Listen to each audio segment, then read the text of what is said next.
الله فإن خير الهدي هدي محمد صلى الله عليه وسلم أما بعد فأعوذ بالله من الشيطان الرجيم بسم الله الرحمن الرحيم نون والقلم وما يسطرون ما أنت بنعمة ربك بمجنون وإن لك لأجرا غير ممنون وإنك لعلى خلق عظيم. وقال الله تبارك وتعالى في كلامه المجيد بسم الله الرحمن الرحيم إن المؤمن ليقبل قلبه أو كما قال وقال النبي صلى الله عليه وسلم إن من خياركم أحسنكم أخلاقا. وقال النبي صلى الله عليه وسلم أيضا كان خلقه القرآن. حاضرین جمعہ، بزرگان دین، نوجوانان ملت، پردہ نشین خواتین حضرات، ہر قسم کی تعریف اور توصیف، کبریائی و بڑھائی، بزرگی و برتری، احکامیت اس رب وحدہ لا شریک کے لیے لائق و سزاوار ہے، جو ہم سب کا خالق و مالک، روزی رساں و پالنہار ہے، جو مالک یوم الدین ہے، جس نے موت اور زندگی کو بنایا. بعدہ لاکھوں کروڑوں درود و سلام نازل ہوں تمام انبیاء اکرام علیہ السلام پر، بالخصوص خاتم النبیین، سید المرسلین، امام الانبیاء حضرت محمد صلی اللہ علیہ وسلم پر. حاضرین، موضوع خطابت میں نبی اکرم صلی اللہ علیہ وسلم کے اخلاق کے بعد، چونکہ گزشتہ خطبہ جمعہ کے اندر ہم نے یہ جانا کہ اگر کوئی انسان جو اس دنیا کے اندر جی رہا ہے،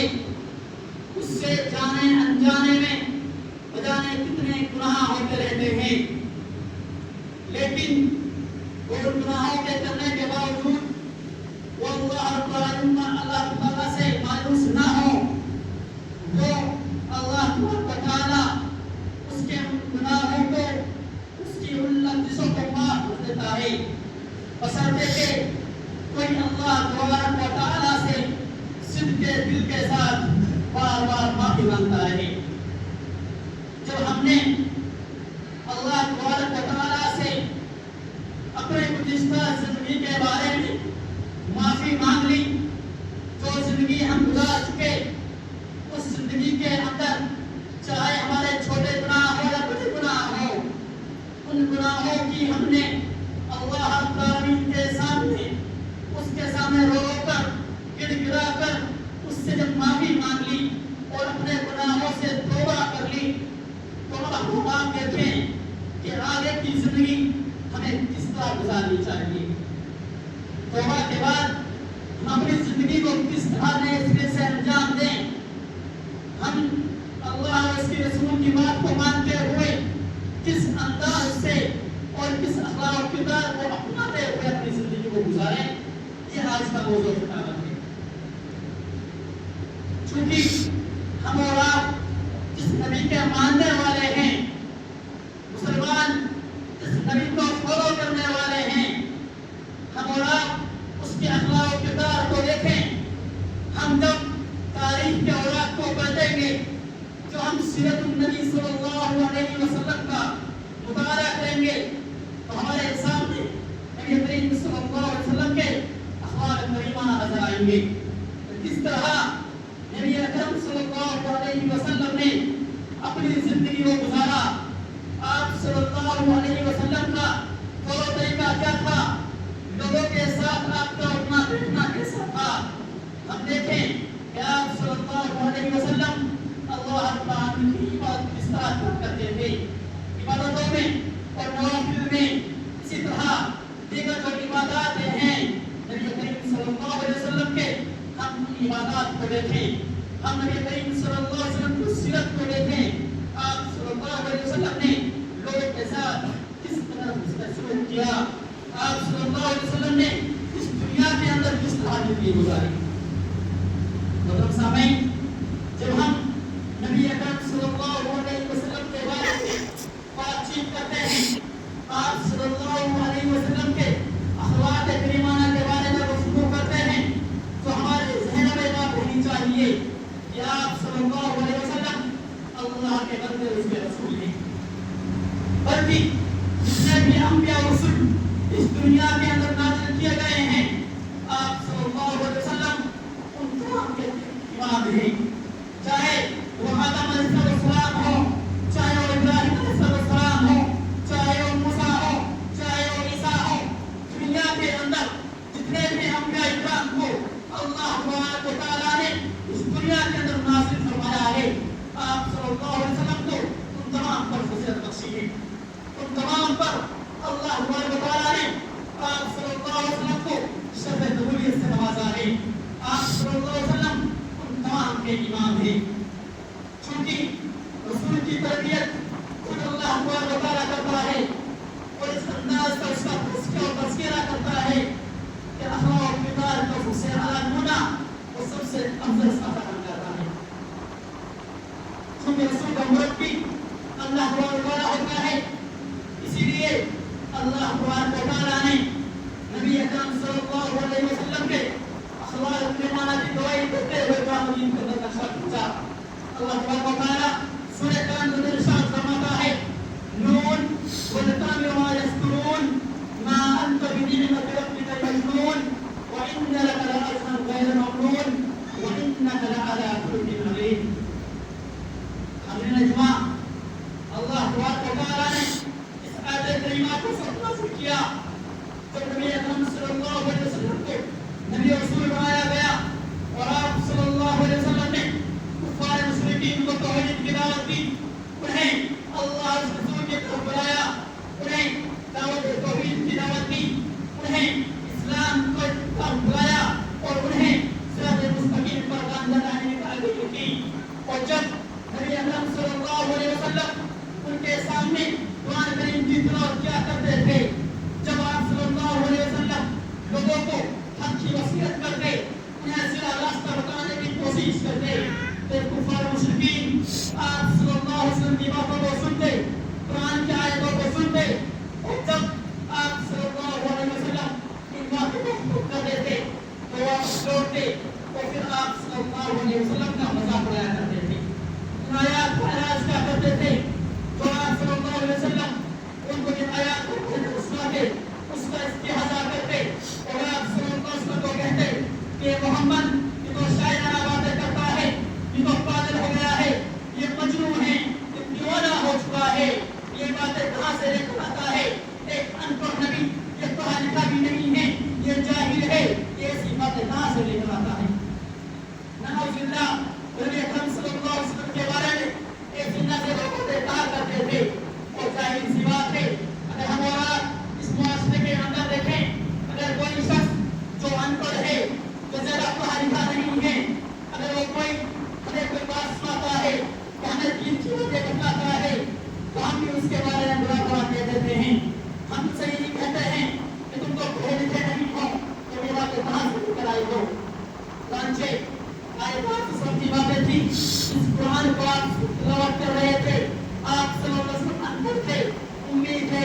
لیکن جب ان لوگوں نے آپ صلی اللہ علیہ وسلم کو یہ آیت سناتے ہوئے دیکھا تو اس طرح کی نازیبا باتیں کرتے رہے، آپ صلی اللہ علیہ وسلم کو تکلیف و مدد پہنچاتے رہے، آپ کو مظلوم کہتے رہے، شاعر کہتے رہے، تو آپ صلی اللہ علیہ وسلم ان کی یہ باتیں سنتے تو آپ کا دل زخمی ہو جاتا، آپ پریشان ہوتے، آپ کو غم لاحق ہو جاتا، تو اللہ تبارک و تعالیٰ نے آپ کے غم کو دور کرتے ہوئے اور آپ کے اخلاق و کردار کو اعلیٰ نمونے پر قرار دیتے ہوئے قرآن مجید کے اندر نقشہ کھینچا ہے۔ سورہ قلم کے اندر آیت نمبر 1، 2، 3 اور 4 کے اندر ارشاد فرمایا، نون والقلم وما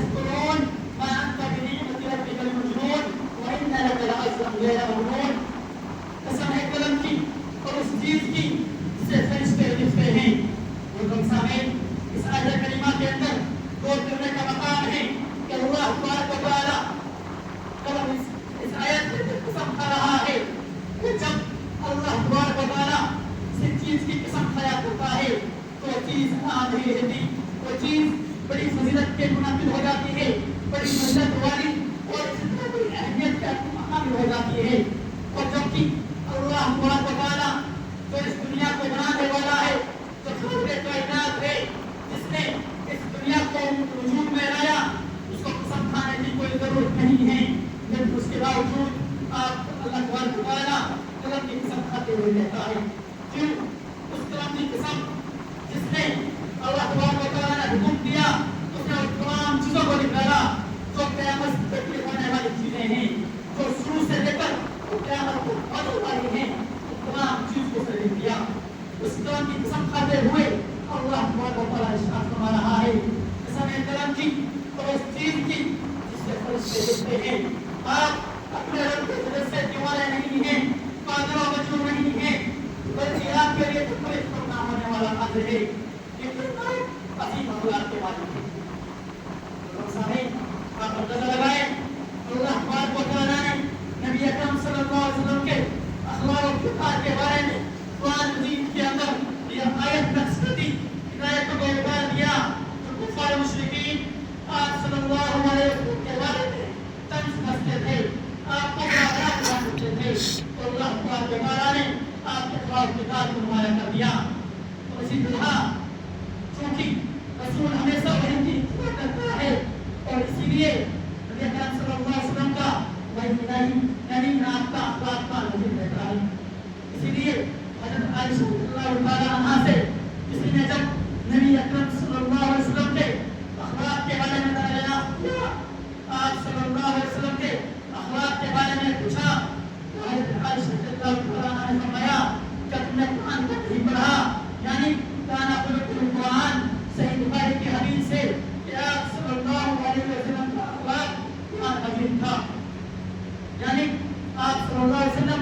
قرآن مجید کے عملی تصویر تھے۔ جو احکامات، جو قوانین، جو واجبات اللہ تبارک و تعالی نے قرآن مجید کے اندر نازل کیے، نبی کریم صلی اللہ علیہ وسلم نے اپنی پوری زندگی قرآن کے مطابق گزاری۔ آپ صلی اللہ علیہ وسلم نے ان احکامات کو، ان فرضیت کو اور ان واجبات کو اپنی عملی زندگی میں نافذ کیا اور اپنی زندگی کو قرآن کے مطابق گزارتے رہے۔ لیکن ہم اور آپ دیکھیں کہ ہم اپنی زندگی کس طرح گزار رہے ہیں، ہماری زندگی کہاں گزر رہی ہے۔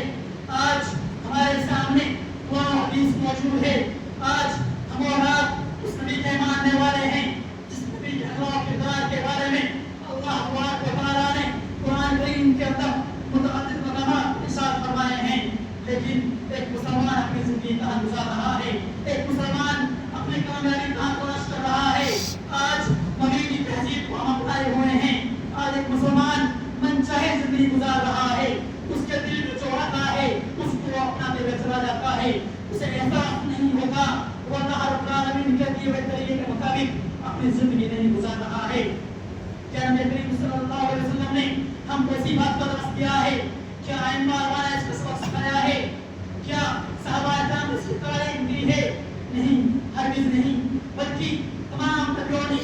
تمام رسولوں نے ہمیں صرف ایک چیز کی دعوت دی ہے اور وہ کتاب اللہ اور سنت رسول کی دعوت ہے۔ لیکن آج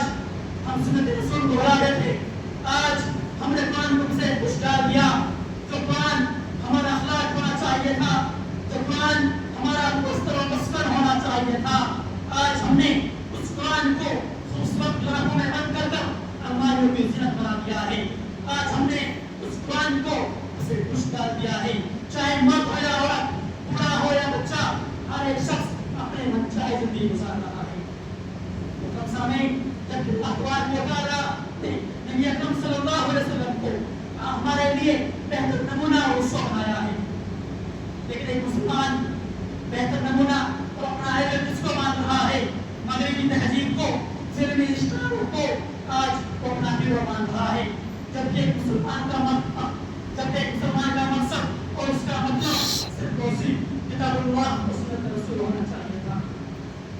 سامعین، ہمیں چاہیے کہ ہم اپنے اخلاق کو نبی اکرم صلی کو نبی اکرم صلی اللہ علیہ وسلم کے اخلاق کے بارے میں دھیان دینے کی کوشش کریں تب جا کر ہم کامیاب ہو سکتے ہیں.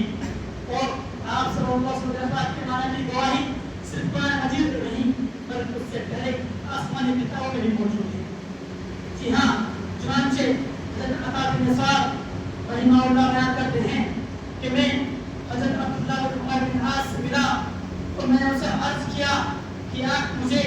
تورات میں نبی اکرم صلی اللہ علیہ وسلم کے ان صفات کے بارے میں بتائیں گے جو قرآن مجید کے اندر بھی موجود ہیں. چنانچہ انہوں نے فرمایا ہاں اللہ کی قسم آپ صلی اللہ علیہ وسلم کی چند صفات جو قرآن مجید کے اندر موجود ہیں وہ تورات کے اندر ہی موجود تھی. چنانچہ قرآن مجید کے اندر آپ صلی اللہ علیہ وسلم کی صفات یہ ہے یا ایھا النبی انا ارسلناک شاہدا مبشرا ونذیرا، اے نبی ہم نے آپ کو خوشخبریاں سنانے والا اور ڈرانے والا بنا کر بھیجا ہے. ذرا غور کریں اس آیت کریمہ کے اندر اللہ تبارک و تعالیٰ نے نبی اکرم صلی اللہ علیہ وسلم کی یہ صفت قرآن مجید کے اندر ذکر کی کہ آپ لوگوں کے لیے گواہ اور خوشخبریاں سنانے والے اور ڈرانے والے بنا کر بھیجے گئے ہیں. یعنی نبی اکرم صلی اللہ علیہ وسلم ہمارے اور آپ کے لیے اس دنیا والوں کے لیے ڈرانے والے اور خوشخبریاں سنانے والے اور گواہ بنا کر بھیجے گئے ہیں. کس چیز کے گواہ اور کس چیز کی خوشخبری دینے والے؟ ان لوگوں کے لیے خوشخبری دینے والے جو لوگ اللہ اور اس رسول کا مخالف زندگی گزارتے ہیں، جو لوگ کتاب اللہ اور سنت رسول کو اپنا معیار حق تصور کرتے ہیں، جو لوگ صحیح راستے پر گامزن ہیں، صراط مستقیم کو اپنائے ہوئے ہیں اور جو احکام جو فرامین اللہ تبارک و تعالیٰ نے ان کو نافذ کیے ہیں اس کو اپنی زندگی میں گزارے ہوئے ہیں، ان کے لیے اللہ تبارک و تعالیٰ نے نبی اکرم صلی اللہ علیہ وسلم کو خوشخبریاں دینے والا بنا کر بھیجا ہے. یعنی ان لوگوں کو آپ خوشخبریاں سنائیں جو لوگ ہماری باتوں کو مانتے ہیں، کل قیامت کے روز وہ ایسی جنتوں میں جائیں گے جن کے نیچے سے نہریں بہہ رہی ہوں گی اور وہ لوگ ہمیشہ ہمیشہ اسی میں رہیں گے. اور ڈرانے والا بنا کر کس لیے بھیجا گیا؟ جو لوگ ہماری آیت کو جھٹلاتے ہیں، ہماری آیات سے اعراض کرتے ہیں اور اللہ کے رسول کی باتوں کو نہیں مانتے، آپ ان لوگوں کو وعید سنا دیں کہ وہ لوگ کل قیامت کے روز اس صراط مستقیم اس راہ سے گزریں گے جس کا ایندھن پتھر اور انسان ہے. اس قیامت کے روز اس جہنم میں لوگ جائیں گے جو اللہ اس رسول کو بات کو نہیں مان گے. وہ جہنم کیسی ہوگی اس کا ایک چھوٹی سی مثال آپ کے سامنے پیش کر دوں. وہ جہنم جس کی ایک چنگاری اس دنیا کے اندر ڈال دی جائے، اس دنیا کے اندر نازل کر دی جائے اور پوری دنیا سے خاک ہو جائے، اس ہوئے زمین پر کوئی فصل اور کوئی انسان باقی نہ رہے. اب آپ غور کریں، اب آپ غور فکر کریں آیات کے اندر تو اللہ تبارک و تعالیٰ نے کیا چاہتا ہے. اللہ تبارک و تعالیٰ نے نبی اکرم صلی اللہ علیہ وسلم کو جس لیے ہمارے سامنے بھیجا ہے، ہم اپنا رسوا نبی اکرم صلی اللہ علیہ وسلم کے رسول کو بنائیں، ہم اور نبی اکرم صلی اللہ علیہ وسلم کو اپنا آئیڈیل اور نمونہ بنائیں تاکہ ہم ان عذابوں سے ان وعیدوں سے بچ جائیں، تاکہ اللہ و تعالیٰ کے یہاں پھر ہم جب حاضر ہوں تو اللہ تبارک و تعالیٰ ہمیں جنت نصیب کر دے، ہمیں جنت میں داخل کر دے اور ہمارا نامہ اعمال ہمارے سیدھا دے. اسی طرح آپ صلی اللہ علیہ وسلم نے آپ صلی اللہ علیہ وسلم کے بارے میں جو ہم بات کرتے ہیں، جب آپ صلی اللہ علیہ وسلم پر یہ آیت نازل ہوئی وَأَنذِرْ عَشِيرَتَكَ الْأَقْرَبِينَ، اے محمد آپ اپنے گھر والوں کو ڈرائیے، آپ اپنے قرابت داروں اپنے رشتہ داروں کو ڈرائیے. تو آپ صلی اللہ علیہ وسلم سبا پہاڑ پر چڑھ جاتے ہیں اور قریش کو پکارتے ہیں، اے لوگوں میری کیا میں تمہیں اگر یہ کہوں کہ اس پہاڑی کے پیچھے سے ایک بہت بڑا سوار گھڑسوار تم پر حملہ کرنے والا ہے، کہ تم میری بات کی تصدیق کرو گے، کہ تم میری بات کو مانو گے؟ تو اس وقت سب نے بڑے آواز کہا ما جربنا علیک الا صدقا، کہ اے نبی اے محمد ہم نے آپ کو ہمیشہ سچ بولتے ہوئے پایا ہے، ہم نے آپ کو کبھی جھوٹ بولتے ہوئے نہیں پایا. یعنی کفار مشرکین اس بات سے مواقف تھے، اس بات کو جانتے تھے کہ آپ صلی اللہ علیہ وسلم کبھی جھوٹ نہیں بولتے، تو امانت و خیانت نہیں کرتے، اسی لیے وہ نبی رسول بنانے سے پہلے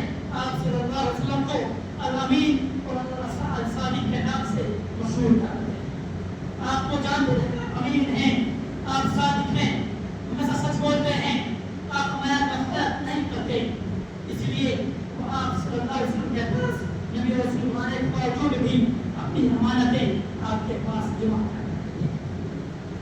اسی طرح آپ صلی اللہ علیہ وسلم کے ایمان والے جاننا ہے تو ازواج امہات سے بہتر آپ صلی اللہ علیہ وسلم کے اخلاق کردار کو جانتا ہے. آپ صلی اللہ علیہ وسلم کے ازواج امہات میں سے آپ کی پہلی بیوی حضرت خدیجہ رضی اللہ تعالیٰ عنہ آپ کو سبھی دیتے ہوئے ارشاد فرماتی ہیں جب آپ صلی اللہ علیہ وسلم پر پہلی وحی نازل ہوتی ہے اقرأ باسم ربک الذی خلق، جب یہ آیت آپ صلی اللہ علیہ وسلم نازل ہوتی ہے تو آپ صلی اللہ علیہ وسلم گھبرا جاتے ہیں، آپ کانپنے لگتے ہیں اور آپ کو بہت زیادہ پسینہ آتا ہے. گھبراہٹ کی وجہ سے جب آپ صلی اللہ علیہ وسلم اپنے گھر لوٹتے ہیں تو حضرت خدیجہ رضی اللہ تعالیٰ عنہا سے کہتے ہیں زملونی زملونی، مجھے چادر اڑا دو، مجھے کمبل اڑا دو، مجھے اپنی جان کا خطرہ ہے کہیں میری جان بچ بھی جائے. اور سامعین ذرا دیکھیے ایک بیوی کو اپنے شوہر کو کیسے تسلی دیتی ہیں. ہماری مائیں بہنیں یہاں موجود ہیں، ہم اور آپ دیکھیں جب آپ دنیا کے اندر اپنے گھروں میں جب آپ کے شوہر کو یا آپ کے گھر میں کسی ویکتی کے پاس جب کوئی پریشانی اور کوئی مشکلیں آتی ہیں تو اس کا دور کرنے کے لیے ہمیں اس کی دلجوئی کے لیے ہم اس چیز میں اس کے اندر شریک ہونا چاہیے تاکہ اس کو دور کر دیں. حضرت خدیجہ رضی اللہ تعالیٰ عنہ آپ صلی اللہ علیہ وسلم کو تسلی دیتے ہوئے ارشاد فرماتی ہیں فاللہ ابصر فواللہ یحفظک اللہ تعالی، نہیں ہرگز نہیں، آپ کو بشارت کو اللہ کی قسم اللہ تبارک و تعالی آپ کو پریشان کرے گا. حضرت خدیجہ رضی اللہ تعالیٰ عنہ یہ آپ تسلی دیتی ہیں کہ اللہ تبارک و تعالی آپ کو کبھی ضائع نہیں کرے گا، آپ کو کبھی برباد نہیں کرے گا. آپ کو بشارت ہو، آپ حق کی بات کرتے ہیں، آپ حق کو جوڑتے ہیں، آپ صحیح روٹین کی تعلیم دیتے ہیں، لوگوں کو اللہ اس رسول کی طرف بلاتے ہیں اور اللہ تبارک و تعالی آپ کو کیسے استعمال کر سکتا ہے. آپ رسول کی بیوی ہیں جو آپ کے دم میں شریک ہے یا آپ صلی اللہ علیہ وسلم کے یا اخلاق کردار تھے کہ آپ کی بیویاں بھی آپ کے اخلاق کردار کو سامنے رکھتے ہوئے آپ کی دلجوئی کے لیے آپ کے حق اسی میں حقوں میں شریک ہیں. اسی طرح اگر ہم اپنے معاشرے کے اندر دیکھیں اپنی زندگی کو اپنے کردار میں چاہتے کہ ہم اور آپ کی زندگی کس طرح گزر رہی ہے، جبکہ نبی اکرم صلی اللہ علیہ وسلم کی زندگی ہمارے لیے اسوہ اور نمونہ ہونی چاہیے تھی، ہمارا آئیڈیل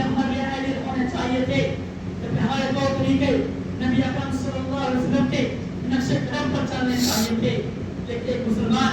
اپنی زندگی کس طرح گزار رہا ہے، ایک مسلمان مغربی تہذیب یہ دو نصارہ کے نقش قدم پر چلتے ہوئے اپنی زندگی گزار رہا ہے. اسے نمازوں کی کوئی اہمیت نہیں، اسے اللہ اس رسول کی کوئی پرواہ نہیں، اسے قرآن حدیث کی کوئی اہمیت نہیں. آج مسلمان اپنی منچاہے زندگی گزار رہا ہے. آج ایک نوجوان اللہ اللہ میں گھبرا بیٹھا ہے. وہ دن دور نہیں جب ہمارا اللہ اس رسول کے عذاب کے مستحق جائیں گے، جب اللہ تبارک و تعالی آسمان سے اپنے عذاب کو ہم مسلط کر دے گا اور اللہ تبارک و تعالی نے والا اس عذاب کو ٹالنے والا نہیں ہے. تو ابھی بھی وقت ہے ہم اللہ تبارک و تعالی سے معافی مانگیں، روئیں گڑگڑائیں، تو استغفار کریں تاکہ اللہ تبارک و تعالی ہمارے گناہوں کو بخش دے اور نبی اکرم صلی اللہ علیہ وسلم اخلاق کو اپنا اسوہ اور اپنا نمونہ بنائیں. اپنی زندگی کو اللہ کے رسول کے مطابق ڈھالنے کی کوشش کریں تاکہ اللہ تبارک و تعالی ہمارے وقت کے لیے آسانی فرمائیں. اسی طرح ایک حدیث پڑھ کر میں اپنی بات ختم کرتا ہوں. اللہ نبی کریم صلی اللہ علیہ وسلم ارشاد فرماتے ہیں ان من خیارکم احسنکم اخلاقا، یعنی آپ صلی اللہ علیہ وسلم نے اخلاق کو بیان کرتے ہوئے ارشاد فرمایا کہ یقیناً تم پر بہتر شخص وہ ہے جس کے اخلاق سب سے بہتر، یعنی جو اخلاق کے کام میں سب سے افضل اور سب سے بہتر جس کے اخلاق ہوں وہ تم میں سب سے بہتر انسان ہے. اور اسی طرح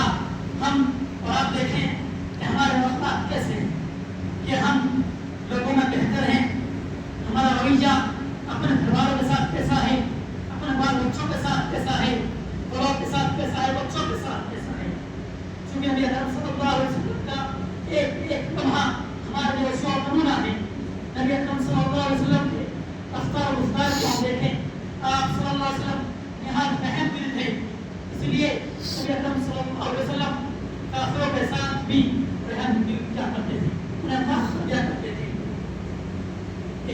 میرے یاد آتا ہے کہ جب آپ صلی اللہ علیہ وسلم سنن ابن ماجہ کی روایت ہے، تو آپ صلی اللہ علیہ وسلم ایک جنگ سے لوٹ رہے تھے اور آپ صلی اللہ علیہ وسلم کسی کانٹدار جنگلات کے پاس ٹھہر گئے اور وہاں آرام کرنے کے لیے لیٹ گئے۔ اس کے بعد ایک دیہاتی آتا ہے اور نبی اکرم صلی اللہ علیہ وسلم کے پاس آ کر تلوار پہ کھڑا ہو جاتا ہے۔ اچانک سے آپ صلی اللہ علیہ وسلم کی آنکھ کھلتی ہیں، دیکھتے ہیں کہ ایک کافر ننگی تلوار لے کر آپ کے پاس کھڑا ہوا ہے۔ تو آپ صلی اللہ علیہ وسلم سے کہتے ہیں کہ اے محمد بتلاؤ میں مجھ سے کون بچائے گا، تمہاری جان کو مجھ سے کون بچائے گا؟ نبی اکرم صلی اللہ علیہ وسلم نے کوئی اطمینان ہو کر فرمایا اللہ۔ اتنا سننا تھا کہ وہ کافر تھک تھک کانپنے لگا اور اس کے ہاتھ سے تلوار زمین پر گر گئی۔ اب وہ تلوار نبی اکرم صلی اللہ علیہ وسلم نے اپنے ہاتھ میں لے لی اور اس کافر سے پوچھا بتاؤ کافر اب تمہیں مجھ سے کون بچائے گا؟ چونکہ کافر کو مانتا نہیں ہے، اس لیے نبی اکرم صلی اللہ علیہ وسلم کے پیروں میں گر گیا اور معافی مانگنے لگا۔ آپ صلی اللہ علیہ وسلم کو دیکھیے، یہاں اس واقعے کو بیان کرنے کا مقصد یہ ہے کہ آپ صلی اللہ علیہ وسلم کا کلام کو دیکھیں۔ اللہ کے نبی صلی اللہ علیہ وسلم نے اس کافر کو بخش دیا، اس کافر کو جو ابھی تک آپ صلی اللہ علیہ وسلم کو کرنے کے در پہ تھا، آپ سب کو مارنے والا تھا، تو اللہ کے نبی صلی اللہ علیہ وسلم نے اس شخص کو معاف کر دیا۔ تو ضرورت اس بات کی ہے کہ ہم اور آپ نبی اکرم صلی اللہ علیہ وسلم کی اخلاق و کردار کو اپنائیں، ہم اور آپ نبی اکرم صلی اللہ علیہ وسلم کے مطابق اپنی زندگی گزاریں، اپنی منچاہے زندگی کو چھوڑ کر کتاب و سنت پر عمل کرتے ہوئے اپنی زندگی گزاریں۔ آخر میں اللہ سے دعا ہے کہ اللہ تبارک و تعالیٰ اہل سنت پر عمل کرنے کی توفیق عطا فرمائیں۔ اللہ تبارک و تعالیٰ ہمیں نبی اکرم صلی اللہ علیہ وسلم کے نقش قدم پر چلنے کی توفیق عطا فرمائیں۔ اللہ تبارک و تعالیٰ جتنے بھی مسلمان پریشان حال ہیں اللہ رب العالمین ان پریشانیوں کو دور فرما دے، اور جتنے بھی مسلمان بیمار ہیں اللہ رب العالمین ان تمام کو شفا کاملہ حاصل عطا فرما دے، آمین۔